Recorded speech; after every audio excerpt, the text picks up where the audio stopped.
Another Daniel episode? Really? Well, this is what happens when I mess with the episode order.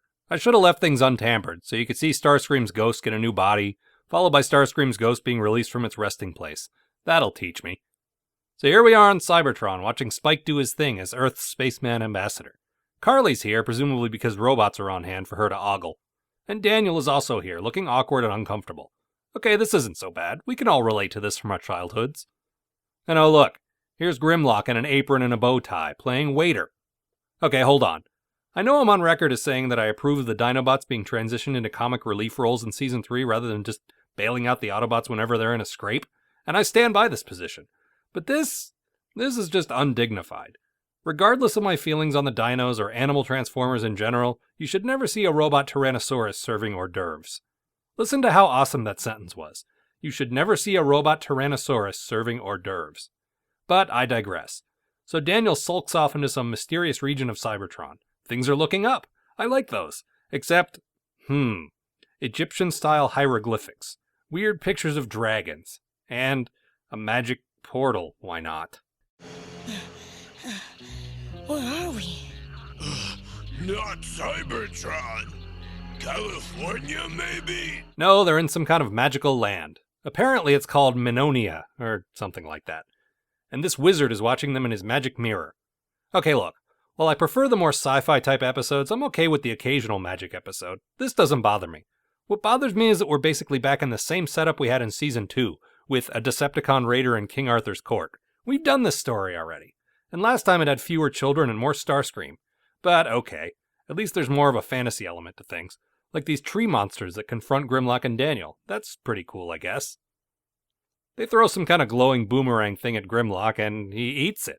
That's funny, right? Then they throw a rope around his neck, which he tugs on slightly.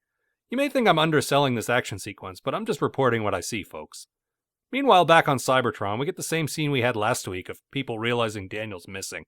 Don't panic yet. Stay calm till we know what's going on. Then we'll panic. Yet another reason why I like Rodimus better than Optimus. Oh god, Grimlock's involved. So he sends Ultra Magnus, Blaster, and Blaster's tapes after Daniel. Spike offers to come along, but Carly basically cockblocks him in front of the entire delegation. Ouch. So Steeljaw, Blaster's lion tape, sniffs out the trail with his working nose. Okay, if I've learned anything in Season 3, it's that robots have a working sense of smell. Back in the uneventful fight scene, Grimlock sort of casually tosses aside tree monsters for a while. Then somebody chops or freezes his leg. I'm really not sure what's going on here. Fortunately, a bolt of magic from that sorcerer dude we saw earlier, who has a tentacle for a hand, sets Grimlock and Daniel free. Then he changes his tentacle to a more socially acceptable appendage and introduces himself. And then we hear the story of what's going on in this place. Long ago, the Red Wizard fell from the sky through a strange red circle. That's how we got here. Of course, he was not really a wizard then, merely a dabbler. He was taught his craft by the former ruler of Minonia, the Golden One. Indeed, he was the master's favorite pupil. Always impressing the Golden One with some remarkable new skill. Oh, God, is this ever going to end? Yeah, so, okay, surprising nobody, the mysterious guy in the red cloak telling the story is the same guy in the red cloak in the story. He talks Grimlock into helping him defend the castle against the bad people trying to depose him. And yeah, okay, I'll save you the extra 10 minutes of duplicity now and just tell you what we already know. He's tricking him.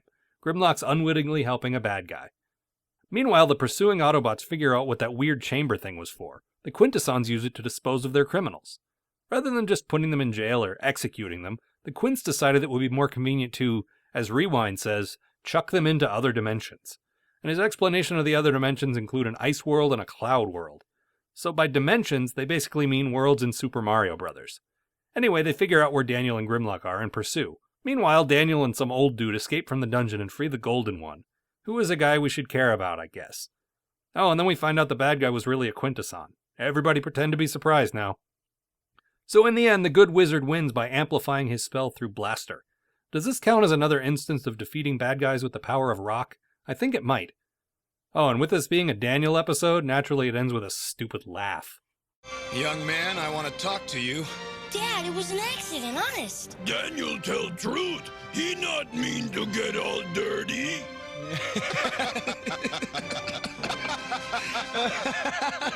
What's so funny?